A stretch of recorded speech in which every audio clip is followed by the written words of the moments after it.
Have you noticed that asking the right question can make the conversation go in a completely different direction? Have you noticed that?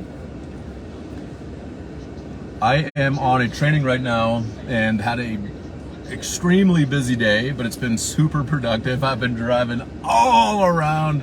Was in Denver, then Centennial, then Aurora, then Fort Collins, and now Loveland. And so just meeting with clients, meeting with referral sources, referral partners, presenting and doing a class, have had one of the most productive days of the season thus far. It's been freaking amazing.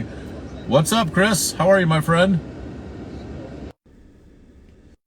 So, but asking the right questions makes all of the difference. It is incredible what you can do by asking the right question or framing it in a different way, right? Oh, come on, Chris. Come on, Facebook Live. And right now, one of the questions that we are asking ourselves and others is, what do you want? Like, one of the most powerful questions, because people will tell you about everything they don't want, right? I don't like this, I don't like that, this happened to me here, and this person did that, and they treated me this way, and I don't want to do this or that or the other. And the question really becomes, okay, you've told me everything you don't want. What do you actually want? What do you want? You want to use the bathroom, Chris? Or you are in the bathroom? But just asking better questions, right? And that question, what do you want, can stop somebody in their tracks. It's almost like a pattern interrupt to them ranting and raving about things they don't want, things that are not serving them, things that will not get them what they do want, right? And asking somebody, okay, I understand that, and I totally get it. These are all the things you don't want. What do you truly want in this situation? Or what do you want in this moment? What do you want, right? If somebody's pissed off about a situation, okay, great. What do you actually want from this? And asking them that kind of disarms them and then allows them to like regroup. It almost like shuts off their brain, and then they are allowed to regroup and then become to that space in their mind and their brain to then answer the question, what do they want? This morning, I got a lot of questions. So I'm teaching this class this morning about Bellator and what we do as public insurance adjusters, and we help property owners, property managers, commercial contractors, roofers, restoration folks, and we help the policyholder, which is the insured, fight the insurance company when they're being unfair. So one of the best questions I got this morning is, when do we get you involved? And that is a question a lot of people want to know but rarely ask, because it's kind of like mixed in the conversation.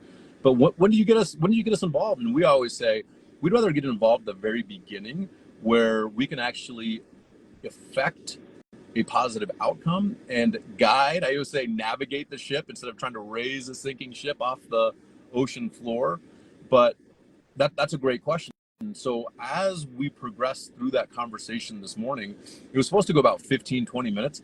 Ended up going about 45 minutes because there were so many good questions and so much information that these folks wanted to know from us. And these guys are large commercial roofers in the Denver area, and just doing a presentation to them allowed me to really readjust my presentation to make it more effective for the people on the receiving end. So I actually asked one of the people, one of the owners of the company, I said, would it be helpful if we actually implemented that and overcome your concern? He's like, absolutely. And so I then was able to talk to him about what Chris and I do actually every other Tuesday.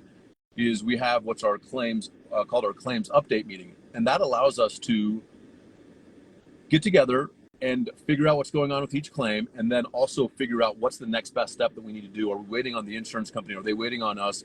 Who else needs to be involved? Let's see. Who else needs to be involved in this process so we can get the best outcome here? So Chris is actually joining us right now, which is awesome. I think I have about 2 or 3 minutes before my client is supposed to arrive. But really it's, you know, asking really good questions in our claims update meeting so we can actually get the best possible answer and outcome. Hey, Chris, if you can hear me, buddy, your picture is really fuzzy. I don't know if you can go to a Yep, better I can spot hear that you. might have better internet. So your picture is really fuzzy. Okay. So yeah, really in our claims update meetings, we have to ask really good questions to get the answers that we want and need to be able to help our clients get the results that they want and need. So it is really truly about that. And one thing that Chris can tell you is when we are running up against an issue, I just ask better questions. And you ask better questions, you get better answers. You get better answers, you get better results.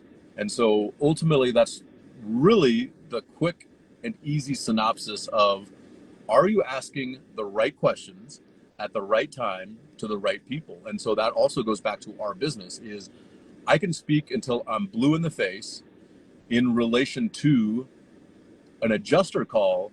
And if he doesn't have the authority to make that decision on that claim to that dollar amount, it doesn't freaking matter. So are you asking the right questions? Maybe. Is it to the right person? Maybe. Is it at the right time? Maybe. But I think those three things coming together, asking the right questions to the right person at the right time, can get you a lot further. And you have to understand what it is you're trying to accomplish. So it goes back to one of the first things that I asked. What is it that you want in this situation? And before making the phone call, right? I don't know if you guys have seen that video as far as like, depending on what generation you are, what hand signal that you make about talking on the phone, it's either this or this, right? Newer generation, older generation. But before you start making that phone call, ask yourself, what do I want? Before you send that email, ask yourself, what do I want? What do I want out of this situation specifically in this moment that will actually allow me to adjust the email, the call, the conversation, the questions, the person that I speak with, and when I actually do that. So, my friends, I ask you, what questions can you ask in your life that will get you a better answer? Okay? And I'm going to give you this one last tip. Instead of a why, change it to a what question. Why questions are all about feelings. Like, why are you not picking up the clothes on the bedroom floor? I don't know. I don't feel like it. Okay.